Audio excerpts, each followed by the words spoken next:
네, 제20대 대선이 이제는 98일 앞으로 다가왔습니다. 전국 상황을 최영일 평론가와 함께 정리해 보겠습니다. 어서 오십시오. 안녕하세요. 예, 민주당 얘기를 먼저 해보자면 이재명 후보는 군 출신의 우주항공 전문가 30대입니다. 젊은 세대. 그리고 또 여성이기도 하고. 예. 자, 공동선대위원장으로 영입한다 발표해서 야, 저런 인재를 또 어디에서 찾았나 싶었는데 이번에는 또 MZ세대, 2030 세대 기술 파트에 이제 4명을 동시에 맞습니다. 영입했습니다. 2030 세대를 확실하게 잡으면 승기를 잡을 수 있다. 이런 생각인 것 같습니다. 이게 두 가지의 중요성이 있는데요. 하나는 말씀하신 대로 2030 청년층을 중책에 기용함으로써 어제 인재 영입 1호는 무려 공동선대위원장입니다. 상당히 이제 선대위에서 가장 상위 자리죠. 근데 이게 굉장히 재밌는 참신한 인재였어요. 저런 인물이 있었구나. 서경대 교수인데 30대 워킹맘이고 일하면서 아이를 키우는 엄마고 거기다 또 육군사관학교 출신에 17년간 군복무를 하고 소령으로 예편을 했어요.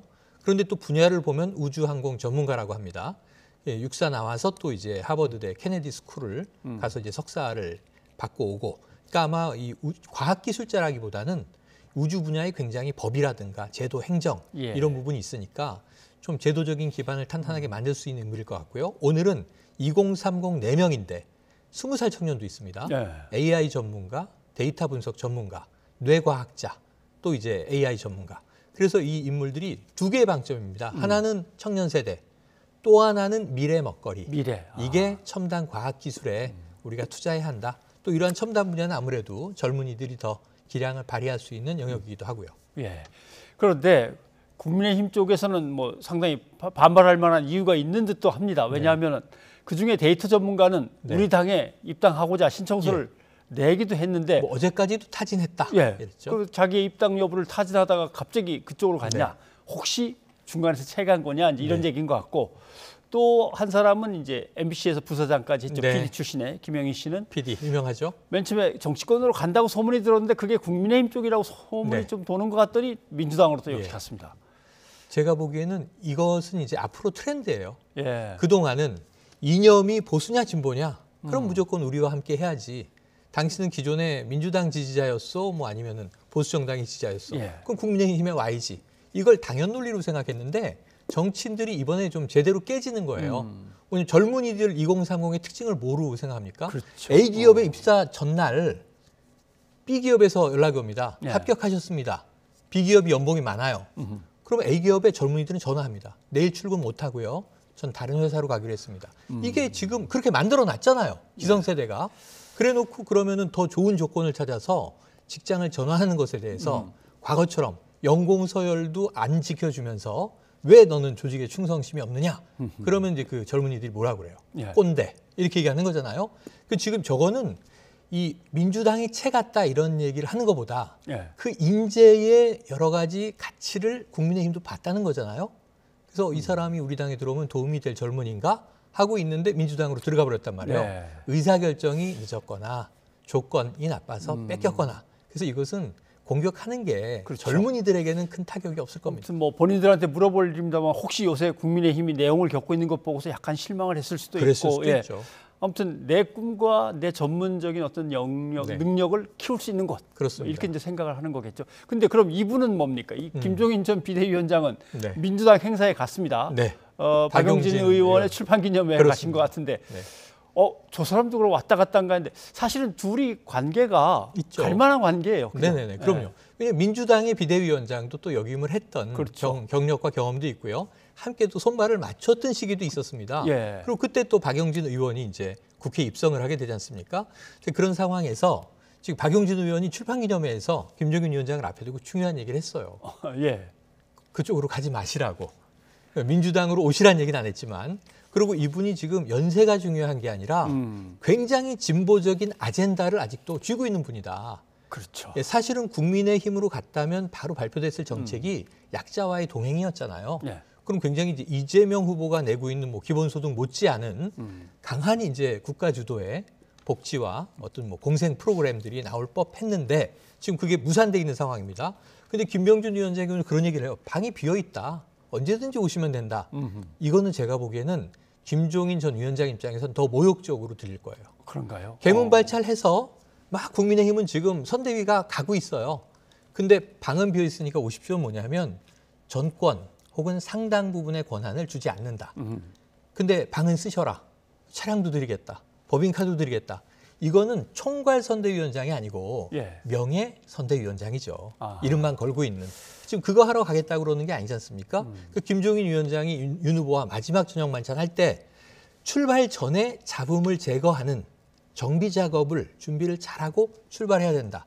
근데 지금 차는 문 열어놓고 떠나서 저만큼 가고 있어요. 어떻게 뛰어 올라가서 그걸 타겠습니까? 그래서 알겠습니다. 이런 여러 가지 문제가 오늘 이준석 대표의 네. 행보와도 직접적인 관련이 그렇군요. 있다고 봅니다. 아무튼 그냥 이제 일반 유권자들이 혹시 보시기에는 네. 민주당 행사에 왜 갔지라고도 할 수 있는데 그렇죠. 그냥 과거에 이제 박 의원이 보필했던 적이 있으니까 아무튼 그런 관계가 있는 거고 아마 신경이 쓰이셨던 모양이에요. 기자들이 자꾸 묻는 데 네네. 대해서 민주당 쪽하고 뭐 관련이 있어지려고 하는 겁니까? 그러니까 예. 쓸데없는 소리, 쓸데없는 생각, 야단을 치는 거 보니까 네. 정치적으로 그렇게 해석되는 거는 경계하시는 것 같습니다. 경계하는 것 같은데 예. 이 김종인 전 위원장의 특징을 이제 우리가 참 여러 주 동안 분석을 했습니다만 포커페이스는 안 되는 분이에요. 예. 킹메이커일 수는 있으나 포커페이스가 안 되셔서 저분은 감성이 표정과 어투에다 드러나거든요. 근데 전 이 쓸데없는 소리 하지 말고 가라. 이 대목이 좀 걸려요. 그러니까 정말로 야 이게 민주당에 내가 뭐 개입돼 있다고 간다고 혹은 뭐 민주당을 지지한다고 나중에 웃기지도 않는 얘기 그러면 굉장히 어조가 차분했을 거예요. 되지도 않는 소리, 뭐 어림없는 소리 그러면서 웃음기로 넘겼을 텐데 좀 역정을 내는 분위기예요. 그건 뭐냐면 약간 저의 개인적인 분석입니다만 뭔가 찔린 느낌이나 들킨 느낌일 때 그 쓸데없는 소리 하지 말라고 입을 막는 제스처예요. 더 이상 여기서 얘기하지 마. 가. 이런 얘기거든요. 저는 혹시 모르겠다 하는 따지고 생각도. 보면은 민주당은 절대 안 돼. 이렇게 하실 만한 입장도 아니긴 하네요. 아니, 예를 들면 둘 중에 하나를 선택해야 된다면 홍준표 의원은 지금 국민의힘 소속이지만 둘 다 문제라고 공격하고 있잖아요. 근데 김정희 위원장은 당 소속도 아니에요. 중간지대에 있는 분인데 윤 후보가 나는 별이 되리라고 생각을 하고 정권 교체 쪽으로 힘을 실으려고 했는데 지금 돌아가는 모양새와 하는 걸 보니 집권해도 틀렸다. 그러면 전향은 언제든 가능한 시기다. 이렇게 봐야 됩니다. 그런데 오늘 이제 방송 시작하기 직전에 전달된 채널A의 여론조사 결과를 보면 사실은 뭐 여론조사 결과가 오차 범위 안에서 좁혀져 있으니까 뭐 동률이라고 봐야 되는데 그래도 기분의 문제죠. 이재명 후보가 살짝 앞선 게 이제 드디어 나왔습니다. 이거 후보가 된 뒤로는 처음이기 때문에 이거는 그동안의 어떤 당의 움직임이나 선대위의 움직임 이런 것들이 여파를 미쳤을까요? 그러니까 이제 두 가지를 봐야 되는데 말씀하신 대로 이번 주 월요일에 KBS 조사가 동률로 나왔었습니다. 4개 기관이 조사했고 35.5 대 35.5였는데 그렇죠. 오늘 이제 채널A 조사도 거기에 근접한 조사예요. 이 희한하게도 이재명 후보는 35.5 그대로. KBS랑 똑같은데 윤석열 후보만 34.6 약간 빠진 거죠. 근데 이 조사는 다른 조사이기 때문에 이걸 등가 비교할 수는 없습니다. 같은 조사의 시기적인 추이를 봐야 되는 거기 때문에 봐야 되는데 그래도 말씀하신 대로 이재명 후보 입장에서는 골든 크로스가 가능도 하겠다. 이제 추격자 입장이고 지금도 열세라고 보는 게 맞습니다. 여러 조사를 종합하면 윤석열 후보가 우위인 게 더 많거든요. 그런데 근접하고 있고 거의 따라잡았고 조금 더 잘하면 극복할 수 있겠다. 그러면 여기서 연말에 한번 희망이 생기는 거죠. 연내 골든크로스 한번 해보자. 근데 이게 원인은 뭐냐면 이재명 후보는 차근차근 지금 쌓아가는 전략이에요. 굳이 뒤집으려고 한 방을 날리지 않습니다. 계속 메타버스 투어를 한다든가 하는 게 잽을 날리면서 이 지역 가서 즉 흑연설 주로 하고 스킨십하고 눈 맞춤하고 이제 경청하고 이런 거거든요. 그러니까 차곡차곡 쌓고 있는데 지금 윤석열 후보의 선대위가 내부 분란이 김종인 사태 3주 그다음에 결국 안 왔어요. 만찬 회동 결렬. 그리고 이준석 대표의 이건 뭔가 대표라서 정점에 있는 분인데 항명이라고 표현하기에는 하극장도 아니고 그래서 이 대표면 CEO인데 파업이라고 표현하기에도 참 파업은 권리가 지켜지지 않는 노동자들이 하는 건데 태업도 아니죠. 뭐 지역 대표가 지역을 순방하는 거니까. 굳이 이걸 저는 이제 이준석 후보가 파업이라고 한다면 윤석열 후보는 지금 태업을 하고 있다. 태업은 뭐냐면 이 당대표가 이런 지경이 됐으면 이유가 있는 거잖아요. 그렇죠. 아까 저는 참 이 답답한 게 내부에 있는 분들이 자 먼저 만나야 뭐 얘기를 들어서 원인은 알겠고 이 원인을 지금 모른다는 것 자체는 선대위가 지금 엉뚱하게 가고 있다는 얘기입니다. 이 원인을 왜 모릅니까? 전화를 안 받는다, 네. 연락이 안 돼서 그냥 지켜보고 시간을 좀 가져야겠다. 지금 방송을 우리가 공개적으로 하고 있는데 저희 뉴스 저한테 제작진이 하니까 물어보세요. 봤던데요? 예. 제가 당에 알려드릴 수 있어요. 이준석 대표가 왜 이러는지. 예. 세 가지 문제를 해결해야죠. 알겠습니다. 대표의 의견을 선대위에서 반영하지 않고 스케줄은 왜 사전 협의를 안 하며 아주 일상적인 소통이 끊어져 있다. 예. 근데 그럼 윤석열 후보는 대체 이 문제에 대해서 정말 아무 생각이 없는 건지 아니면 이것저것 고려해 보니까 좀 기다리고 지금은 기다려야 할 때라고 생각하는 건지 한번 얘기를 잠깐 들어보고 그렇죠. 의중을 파악해 보죠. 민주주의를 지향하는 그 민주적 정당 내에서 다양한 의견 차이와 이런 문제들은 뭐 얼마든지 있을 수 있는 것이고 또 이것을 합의점을 찾아서 또 나아가는 것이 또 민주적 정당이 아니겠습니까? 일사불란한 그런 지휘 명령 체계가 있다면은 그게 어디 민주적 정당이라고 할 수 있겠습니까? 제가 그 얘기를 듣기로는 뭐 본인 휴대폰을 다 꺼놓고 있다고 했기 때문에 그렇게 뭐 무리하게 해서 막 연락을 하는 것보다 이제 좀 뭐 부산에 있다고 하니까 좀 생각도 정리하고 이렇게 해서 다시 당무에 복귀하게 되면 얼마든지. 아무튼 뭐 휴대폰은 종종 켜는 것 같으니까 연락을 꾸준히 하면서 메시지를 보내놓으면 보겠죠. 보내놓고 그래 성의를 보인 다음에 이쪽에서는 그래도 뭔가 준비를 해야겠죠. 네. 예. 그러니까 지금 윤석열 후보한테 제가 태업을 하고 있다. 이준석 대표가 파업이라면 지금 윤 후보는 태업이다. 왜냐하면 민주적 정당에서 이런 일은 흔히 있을 수 있는 일이라면 대선 못 치릅니다. 예. 이 사태가 3월까지 간다고 생각을 해보세요. 선대위 조직이 가동이 안 되는 거잖아요. 예. 그런데 저는 과거의 예로 본다면 윤석열 후보가 정권을 가지면 돼요. 당무 우선권이 있습니다. 당대표는 오늘부터 역할 없다. 그리고 또 이제 김종인 위원장 못 모시는 거로 결정한다. 김병준 원탑으로 간다. 이 의사결정을 빨리 해서 가야 되는 게 지금 대선이 대통령이 되면 임기 5년이고 국회의원이 되면 임기 4년이지만 대선까지 지금 98일 남았습니다. 시간이 없습니다. 선대위도 완성이 안 됐습니다. 그런데 선대위 인선을 할 때마다 당대표와 지금 충돌을 합니다. 그럼 이게 충돌할 수는 있어요. 의견 차이 있을 수 있어요. 근데 빨리 조율해야지 이걸 그냥 방관하고 흘려보내고 알겠습니다. 자 이준석 대표가 생각을 정리하고 당무에 복귀하면 그때 얼굴 맞대보죠. 이건 뭐냐면 나의 결정은 변함이 없으니 당신이 수습하고 정리하고 와서 내 말대로 따라달라. 아닐 거면 떠나라. 저는 이게 숨겨져 있다고 봐요. 지금 이 이준석 대표가 사실은 당권을 다줄 수 없는 이유가 있어요. 과거에는 의정활동 오래 한 분이 대통령 후보가 됐죠. 그리고 정당 조직 활동을 뭐 20년, 30년 한 분들이 됐죠. 심지어는 중진 보스가 대선 후보가 됐죠. 근데 이번에는 영선이고요. 의정활동 경험 없고 지금 고위공직자로 검찰 조직의 수장으로 퇴임했는데 이분이 정당 조직을 운영해 본 경험이 없어요. 그래서 본선 주자로 선출이 되자 무슨 얘기를 했냐면 선대위 구성은 당에 맡깁니다. 당에 일임합니다. 저는 정치 신인입니다. 후보 역할만 열심히 하겠습니다. 근데 지금 당에 맡긴 당의 수장은 이준석 대표인데 아무 의견도 들어오지 않고 있으면 문제가 생긴 거죠. 이 대표를 기다리는 동안에는 윤석열 후보는 물론 이제 지금 이제 당 운영의 중심이 돼 있고 김병준 이제 선대위원장이 뭔가 역할을 갖다 이제 제대로 이제 해줘야 됩니다. 힘을 좀 내서. 근데 김병준 위원장의 발언을 잘 들어보면 아슬아슬할 때가 좀 있어요. 한번 좀 들어보시죠.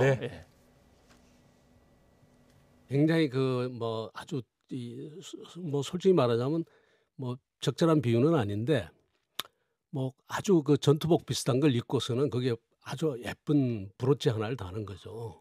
액세서리 같은 거 같은 기분이 제가 들었어요. 왜냐하면 상임선대위원장인데 이분이 지금 보기는 좋은데 그동안 무슨 대중운동을 크게 한 것도 아니고 대규모 조직을 운영한 경험도 없고 그다음에 학자로서의 자기 말하자면 그 역량을 다 보여주신 분도 아직은 아니란 말이에요. 그러니까 그러면 그런 분이 지금 선거대책위원회의 그 상임선대위원장을 한다. 이것은 어딜 봐도 제가 보기에는 그냥 20대, 30대를 향한 일종의 그 전투복 위에 단 브로치 정도 아닐까. 예, 이런 생각이 지금 언뜻 듭니다. 예. 뭐 이런 표현이 적절치 않다. 네. 어떻게 그 생각이 났다. 뭐 이렇게 표현을 그렇죠. 앞에다 했지만 네. 사실 좀 상당히 좀 위태로운 발언이기도 하고. 선을 근데 넘어갔죠. 뭐, 예. 여성 단체에서 아직 뭐 별 반응이 없으니까 그나마 네네. 다행입니다만. 근데 이제 민주당도 마찬가지입니다. 네. 황운하 의원 같은 경우 윤석열 후보 지지한다는 사람 그 네. 1% 빼고는 네. 다 가난하고 뭐 좀 네. 낮은 사람들이다. 뭐 이런 식의 표현인데 두 발언 그것도 다 뭐, 심각하죠. 예. 이게 자당의 지금 선거에 전혀 도움이 안 되는 말씀을 하신 거죠. 그리고 저는 김병준 위원장님의 그다음 해명이 조금 우려되는 발언이었던 것이 예. 자, 브로치 얘기를 했더니 이걸 여성을 마치 액세서리로 비한 것처럼 민주당이 공격을 하는데 예. 브로치를 남녀 다 한다. 남자는 안 하느냐. 이걸 여성의 전유물이라고 생각하는 그 발상이 난 더 놀랍다라고 역공을 했는데 예. 자, 여쭤볼게요. 김병준 위원장님이 브로치 달고 나오는 걸 제가 한 번도 못 봤습니다. 저도 한 번도 해본 적은 예, 없네요. 부총리에 예. 계실 때나 우리 배지는 달죠. 예, 당의 배지, 배지나 뭐 지금 이런 사랑의 열매 달고 계신데 그런 거는 이제 의미를 남아서 사는데 우리가 이제 이 브로치 정치하면은 미국의 전 올브라이트 국무장관이나 예. 박근혜 대통령 재직 시에 옷 색깔이 뭘 의미한다. 이건 전투력이다. 이건 성장을 의미한다. 이 패션 분석을 했었어요. 그때 브로치를 가지고도 표현하는 분들이 대부분 여성 정치인 전유물로.